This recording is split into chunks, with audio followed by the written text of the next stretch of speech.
तो फिर से इजी कंसेप्ट में आप सभी का बहुत बहुत स्वागत है और मैं आशा करता हूं कि आप लोग बहुत अच्छे होंगे और एग्ज़ाम के लिए या अपनी जो क्लास का जो सिलेबस है उसके लिए बहुत अच्छे से तैयारी करते होंगे। तो मैं एक और वीडियो लेकर के आया हूं, जिस वीडियो में मैं एक अहम भूमिका यानी कि दानवीर के बारे में बताऊंगा, जो अपने आप में बहुत ही ज़बरदस्त, जो एक धर्म और नैतिकता की बात को लेते हुए दानवीरता दिखाता है। उस चैप्टर का नाम है कर्णस्य दानवीरता। आपने सही सुना, कर्णस्य दानवीरता, जो क्लास 10th के संस्कृत का 12वां चैप्टर है। उस चैप्टर का नाम है कर्णस्य दानवीरता। उस कर्णस्य दानवीरता पाठ में मैं कर्ण के बारे में बताऊंगा, जिन्होंने अपनी दान की वीरता किस प्रकार से दिखाई है। तो चलिए मैं उस पाठ की तरफ चलता हूँ।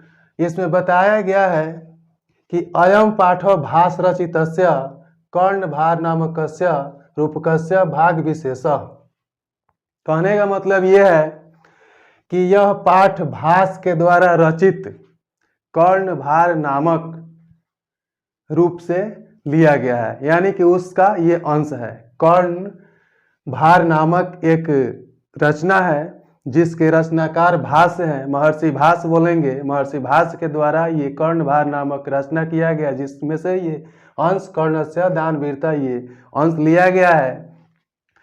फिर आगे बताया गया कि अस्य रूपकस्य कथानाकम महाभारतात गृहीतम।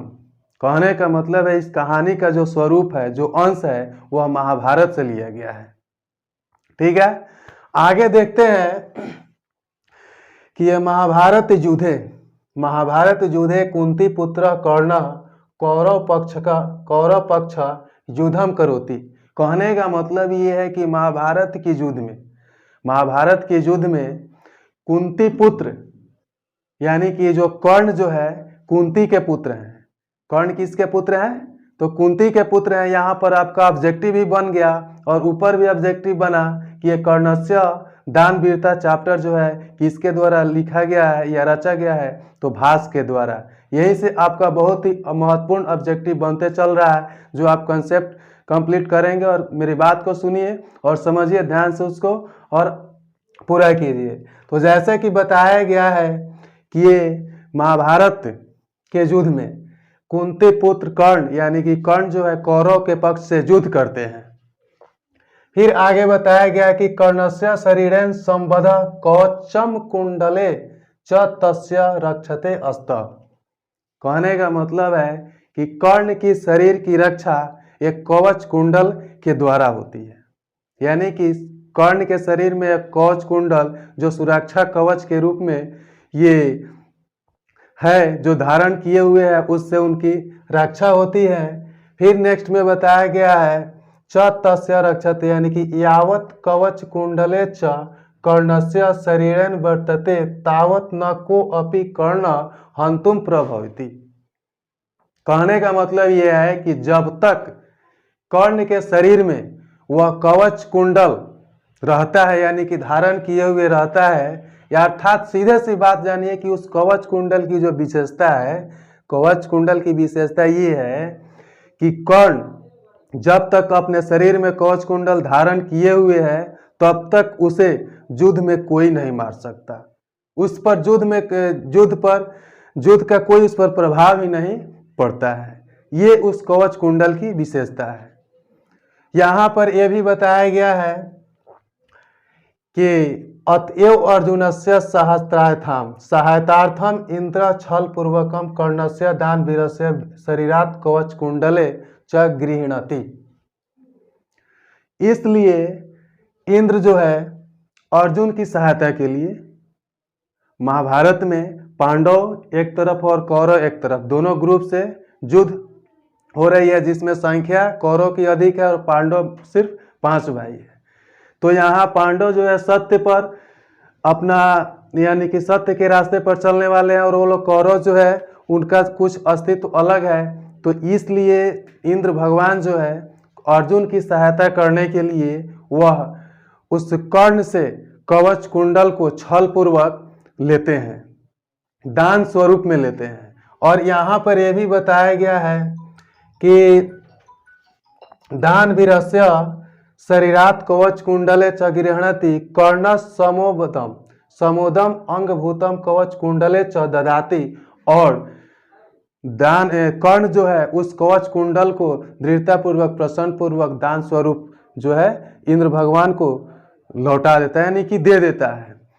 तो यहाँ पर बताया गया है कि भाष्य त्रयोदश नाटकानि लभ्यन्ते, भाष्य के 13 नाटक प्राप्त हैं, यानी कि भाष्य के द्वारा जो रचना किया गया है नाटक के रूप में 13 नाटक हैं। तेसु तेसु कर्ण भारण अति सरलम अभिनयम च वर्तते, जिसमें कर्ण भार नामक जो ये नाटक है वो बहुत ही अति सरल अभिनय योग्य है। तो इतना तो मैंने बताया कि कर्ण जो है कुंती का पुत्र, और कर्ण जो है महाभारत के युद्ध में उस कौरव के तरफ से युद्ध करता है, और उस कर्ण के शरीर में जो कवच कुंडल है उस कवच कुंडल की विशेषता ये है कि जब तक वह कर्ण शरीर में कवच कुंडल धारण किए हुए है तब तक युद्ध पर कोई उसका प्रभाव यानी कि वो वरदान उसको प्राप्त है कि कोई उसे मार नहीं सकता।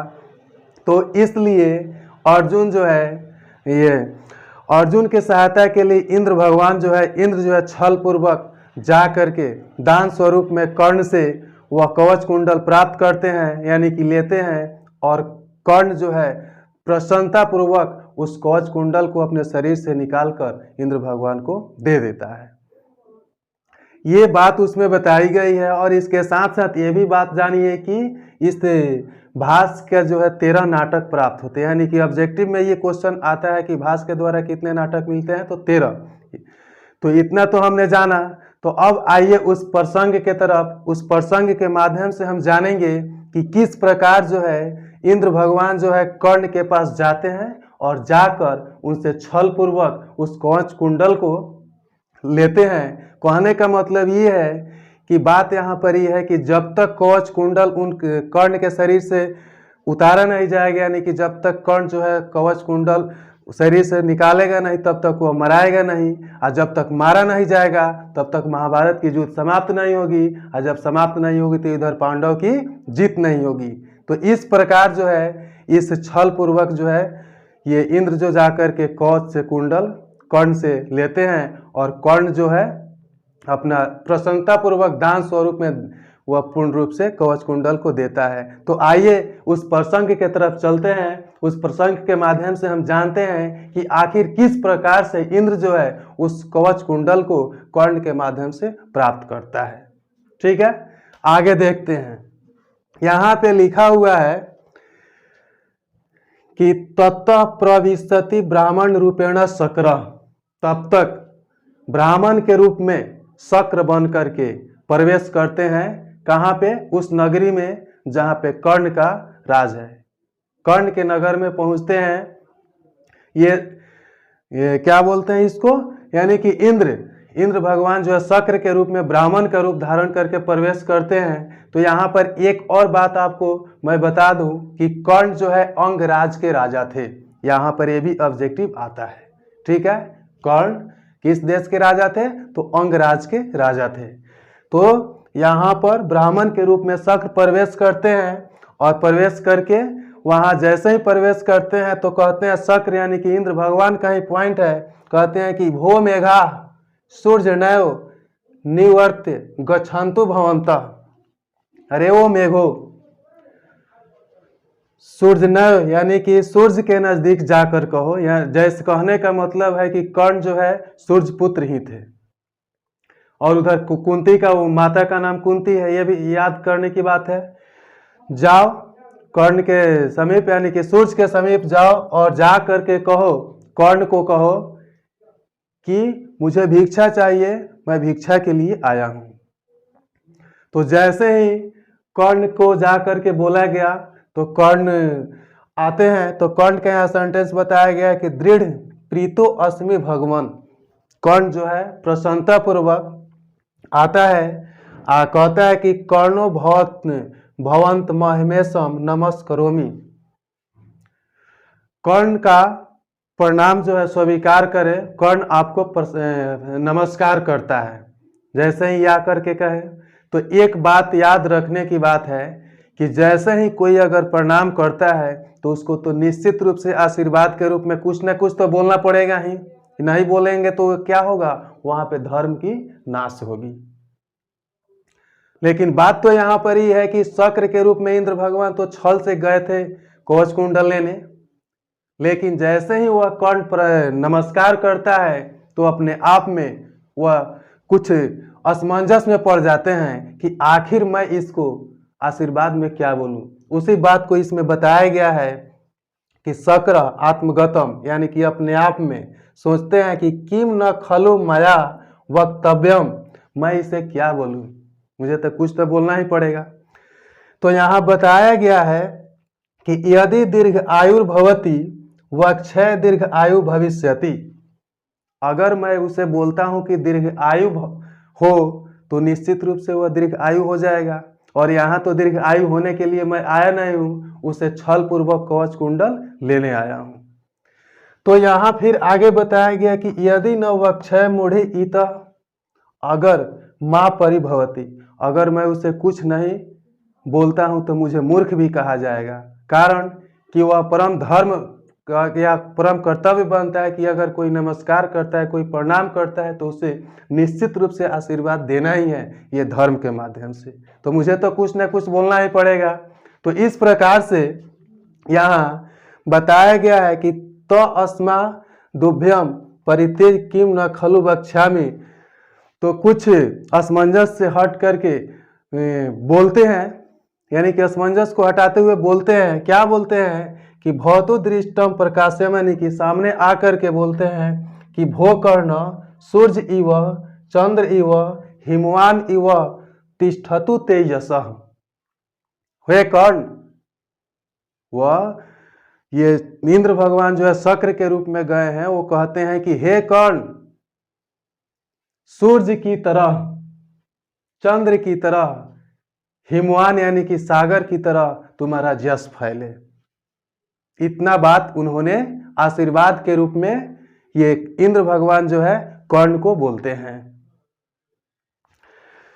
लेकिन वहां पे तो बात था कि कवच कुंडल लेने की बात है, इसलिए बात को हटाते हुए अपना धर्म का भी पालन किया और उसको आशीर्वाद के रूप में वह संतोषजनक भी बात कही और बताया। तो जैसे ही इतना उन्होंने बोला कि हे कर्ण, तुम्हारा यश सूर्य की तरह, चंद्र की तरह और सागर की तरह फैले, तो कर्ण क्या कहता है? कर्ण कहता है कि भगवान किम न वक्तव्यम दीर्घ आयुर्भवती। तो कर्ण इस पर कहता है कि भगवान मुझे दीर्घ आयु होने के लिए क्यों नहीं बोले हैं। फिर यहाँ पे बताया गया कि अथवा एत एव शोभनम कुत। चलिए ये भी बहुत ठीक है, अच्छा है, कोई बात नहीं। यहाँ पे बताया गया है, तब तक एक श्लोक के माध्यम से कर्ण कहता है कि धर्मो ही यत्नय पुरुषेण साधयो भुजंग जिह्वा चपला नृप श्रिय तो अस्मात् प्रजा पालन मात्र बुद्धिया हेतेषु देहेषु गुणा धारन्ते। कहने का मतलब है कि कर्ण कहता है कि मनुष्य के द्वारा प्रयत्न से धर्म अर्जित होता है। मनुष्य के द्वारा प्रयत्न यानी कि प्रयास करने से ही वो अपने आप में धर्म अर्जित करता है। राजा का धन तो सांप की जीभ की तरह चंचल है, इसलिए मात्र प्रजा पालन के विचार से उन गुणों को वह धारण करते हैं। तो इस बात से ये निष्कर्ष निकलता है कि वह अपने आप में धर्म को अर्जित करने के लिए वह प्रयत्न में है। तो इस बात को यहाँ पे क्लियर कर दिया गया कि जो भी आशीर्वाद के रूप में शक्र कर्ण को बोले, उस बात को कर्ण स्वीकार कर लेता है। उसके बाद यहाँ पे अभी कर्ण ही कहता है कि भगवान की में छसी, भगवान मतलब कि आप क्या चाहते हैं कि महम ददामी, मैं आपको क्या दूं। तो यहाँ पे शक्र कहता है कि महतराम भिक्षाम याचे, मुझे बड़ी भिक्षा चाहिए, मैं बड़ी भिक्षा चाहता हूं। यानी किसी भी तरह घुमा करके उस मोड़ पर कर्ण को ले जाना है, कवच कुंडल ले लेने के लिए। वहाँ पे भिक्षा के रूप में जाते हैं कवच कुंडल लेने के लिए। कहने का मतलब है कि कर्ण अपने आप में दानवीर था, दान देने में माहिर था। उसके पास जो भी लोग दान के लिए जाते थे तो वह अपने मन से कर्ण दान नहीं देता था, बल्कि दान लेने वाले की इच्छा से वह दान स्वरूप भेंट करता था, चाहे वह दान लेने वाले अपने आप से जो कुछ भी मांग सके। इतनी विशेषता थी उस कर्ण की। तो चलिए इसके बाद अब देखते हैं कि कर्ण भिक्षा के रूप में क्या देना शुरू करता है। तो देखिए अब यहाँ पर जैसे ही शक्र यानी कि जो इंद्र भगवान जो गए थे उन्होंने याचना किया कि मुझे बड़ी भिक्षा चाहता हूँ, मैं बड़ी भिक्षा चाहता हूँ। तो उस पर कर्ण कहता है कि मातराम भिक्षाम भवते प्रदास्ये शालंग्राम गो सहस्त्रम ददामी। मैं आपको भिक्षा में हजारों गाय देता हूँ। यहाँ पे समझने वाली बात है कि फर्स्ट पॉइंट में पहली मर्तबा में कर्ण जो है दान के रूप में शक्र को गाय देना चाहा। तो उस पर शक्र क्या कहता है कि गो सहस्त्रमिति मुहूर्तकम क्षीर पीवामी। मुझे यानी कि गो से हजारों गाय तो है, मैं उसका दूध पीता हूँ। नेक्षामी कर्ण नेक्षामी, नहीं चाहिए कर्ण, नहीं चाहिए। फर्स्ट मर्तबा में जब गाय लेने से इनकार कर देता है तो उसको तो किसी भी तरह पॉइंट पर ले जाना है। वहाँ कवच कुंडल जैसे ही देने के लिए तैयारी होगा तो उसको ले लेना है, लेकिन पॉइंट से यहाँ पे ले जाता है। अगला स्टेप में बताया गया कि कर्ण कहते हैं कि किम निक्षति भवान, क्या नहीं चाहते हैं तो यम अपि सूर्यताम बहु सहस्त्रम वजीनाम ते ददामी। तो सुनिए, मैं आपको बहुत सारे हाथी हजारों घोड़ा देता हूँ। दूसरा मर्तबा घोड़ा देने की बात हुई है दान के रूप में। तो फिर यह शक्र कहता है अश्वमिति मुहूर्तकम आरोहामी। घोड़ा तो मुझे है, मैं उस पर चढ़ता हूँ। नेक्षामी कर्ण नेक्षामी, मुझे नहीं चाहिए कर्ण, नहीं चाहिए। घोड़ा लेने से भी वह शक्र जो है इनकार करता है। तो फिर आगे कर्ण कहते हैं कि किम नेक्षति भगवान, क्या नहीं चाहते हैं तो अन्यद्यपि सूर्यताम। तो दूसरा सुनिए, वारणा नाम केन्नम वृद्धम अपि ते ददामी। तो मैं आपको हाथियों का झुंड देता हूँ। तो तीसरा मर्तबा में उन्होंने हाथियों का झुंड देने के लिए कहता है। तो उस पर भी शक्र कहते हैं कि गजमिति मुहूर्तकम आरोहामी। हाथी तो मुझे है, मैं उस पर सवारी करता है नहीं कि चढ़ता हूँ। ये भी कहते हैं कि नेक्षामी कर्ण नेक्षामी, नहीं चाहिए कर्ण, नहीं चाहिए। नेक्स्ट पॉइंट बताया गया कि कर्ण फिर कहते हैं कि किम नेक्षति भवान, अगर ये भी नहीं चाहते हैं तो अन्यद्यपि सूर्यताम।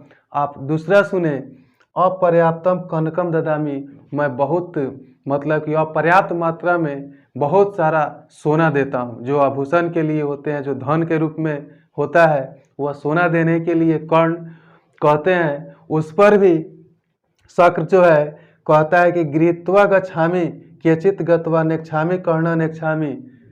जैसे ही सोना देने की बात आई है तो शक्र कहता है कि ठीक है, मैं घर जाता हूँ, मुझे नहीं चाहिए कर्ण, नहीं चाहिए। तो वहाँ पे कर्ण की ये बात थी, कर्ण की विशेषता थी कि उसके दरवाजे पर जो भी भिक्षा लेने जाएंगे उसको वापस नहीं जाने देना है। चाहे जो अपनी इच्छा से ले उसको देना ही है। वह अपने आप में इतना जो है दान देने में माहिर है, अपनी दानवीरता का जो अपना रूप उसमें बताते हैं। तो वहाँ पे कनक यानी कि सोना देने के लिए कहते हैं। उस पर भी शक्र जो है क्या करता है, इनकार कर देता है और घर जाने के लिए तैयार होने लगता है कि ठीक है, मैं जाता हूँ घर, मुझे नहीं चाहिए। तो फिर इस पर ये कर्ण कहता है कि तेन ही जीतवा पृथ्वी ददामी। तो ठीक है, जब आपको सोना भी नहीं चाहिए तो कहने का मतलब है कि मैं जीता हुआ जो पृथ्वी है, मैं पृथ्वी आपको देता हूँ। फिर इस पर शक्र कहता है कि पृथ्वीयाम किम करिष्यामि, मैं पृथ्वी का क्या करूँगा। तो नेक्स्ट पॉइंट है कि कर्ण कहते हैं कि जब पृथ्वी यानी कि तेन अग्नि इष्ट फलम ददामी।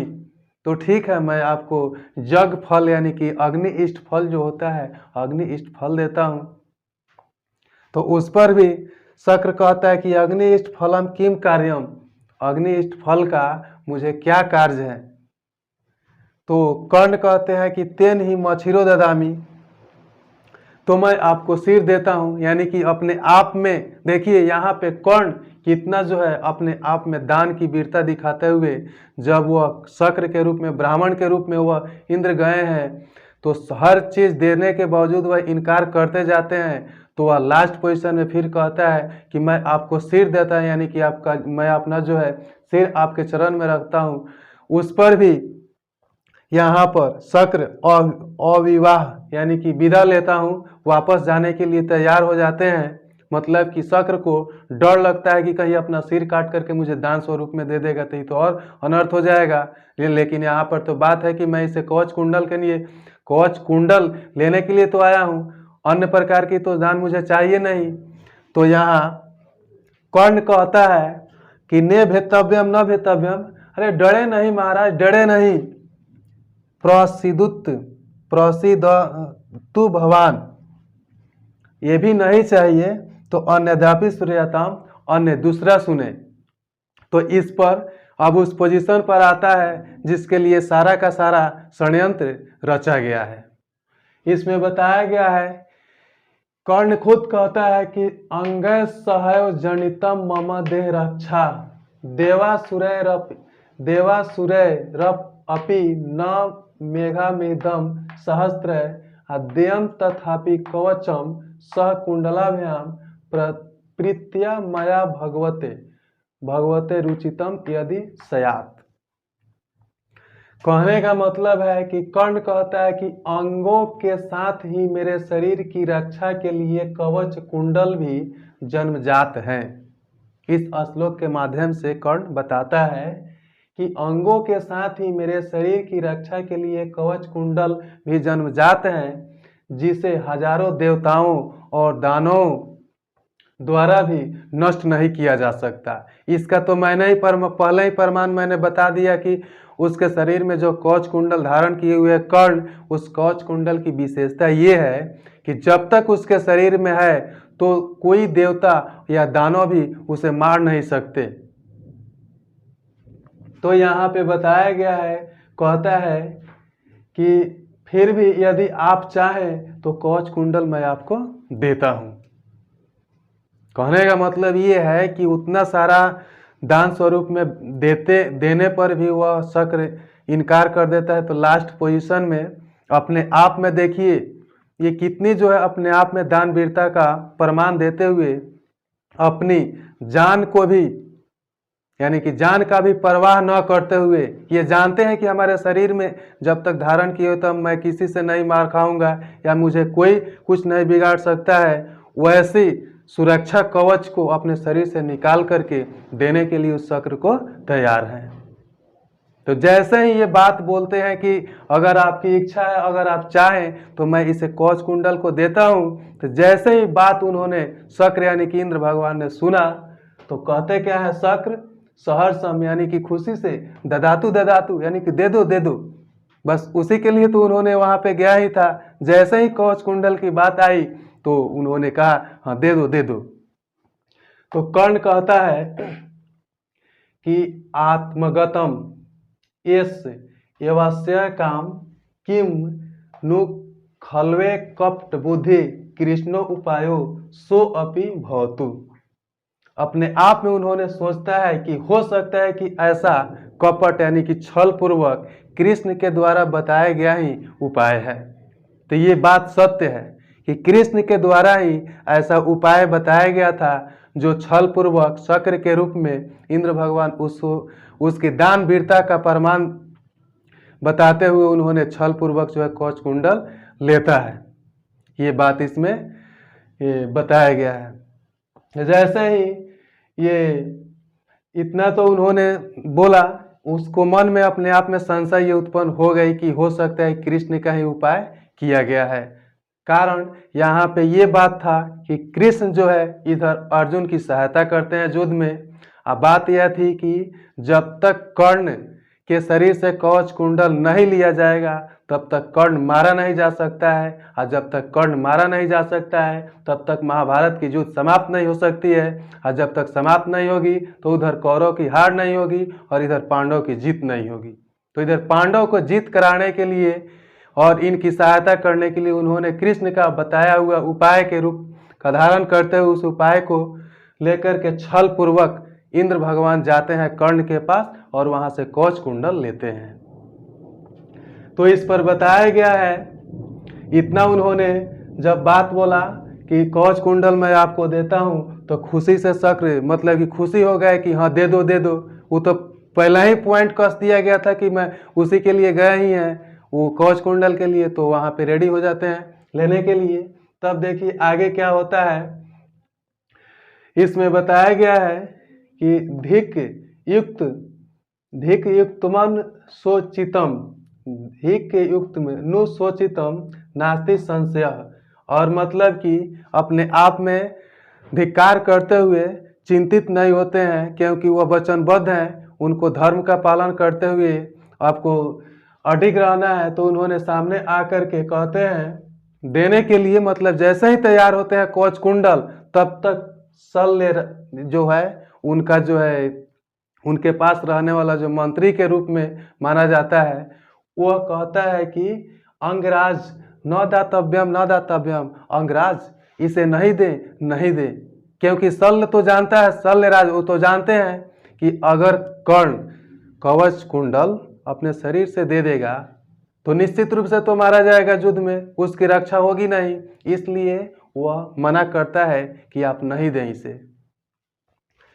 तो कर्ण कहते हैं कि शल्यराज अम्लमलम वार युताम पश्य, शल्यराज देखो बात पर विचार करो। जैसे कहने का मतलब है कि यहाँ शिक्षा क्षयम गच्छति काल पर्यात, श्लोक के माध्यम से उन्होंने बताया है कि शिक्षा क्षयम गच्छति काल पर्यात सुबद्ध मूला निपतंती पादपा जलम जला स्थानगत च शुष्यति हुतम च दतम च तथैव तिष्ठति। कहने का मतलब ये है, उन्होंने एक मतलब कि शिक्षा के रूप में समझाया है, बताया है शल्यराज को। कहते हैं कि समय परिवर्तन के साथ शिक्षा नष्ट हो जाती है, समय के अनुसार जैसे समय आता है तो शिक्षा जो ज्ञान है उसका नष्ट होना तय है। उन्होंने बताया जैसे कि बड़े बड़े मजबूत वृक्ष भी गिर जाते हैं, जल सूख जाती हैं, लेकिन दिया हुआ, कहने का मतलब है जलाशय में जल सूख जाते हैं, समय के अनुसार जलाशय में जल सूख जाते हैं, बड़े बड़े मजबूत वृक्ष भी गिर जाते हैं और समय परिवर्तन के साथ साथ शिक्षा भी नष्ट हो जाती है, लेकिन दिया हुआ दान और दी हुई आहुति यानी कि बलिदान जो होता है वही हमेशा के लिए स्थिर रहता है। ये बात जो है शिक्षा बताते हैं, क्योंकि उनको तो अपने आप में धर्म का पालन करते हुए अगर दान देने में अपनी दान वीरता नहीं दिखाएंगे तो उनका धर्म का अपने आप में नष्ट होगा। तो इस बात को शिक्षा के रूप में ज्ञान देते हुए उस शल्यराज को बताते हैं। इसीलिए इंपॉर्टेंट पॉइंट यहाँ पे बताया गया कि हुतम च दत्तम तथैव तिष्ठति, यानी कि दिया हुआ दान ही और आहुति हमेशा स्थिर रहती है। तो ऐसा कर्म किया जाए जो हमेशा के लिए स्थिर रहे, उस बात को समझाते हुए यह कहकर वह कवच कुंडल दे देते हैं। इस प्रकार से जो है अपनी जान का भी परवाह नहीं करते हुए कर्ण जो है अपनी दान वीरता दिखलाई और शरीर से कवच कुंडल निकालकर उसे शक्र यानी कि इंद्र भगवान को देते हैं। और उसके बाद महाभारत में वही बात होती है, वह युद्ध में जो है मराता है, उधर युद्ध की समाप्ति होती है, उधर हार होती है और इधर पांडव की जीत होती है। इतना आप लोगों को कर्ण से दान वीरता पाठ में ये कर्ण की दान वीरता के बारे में बताया गया।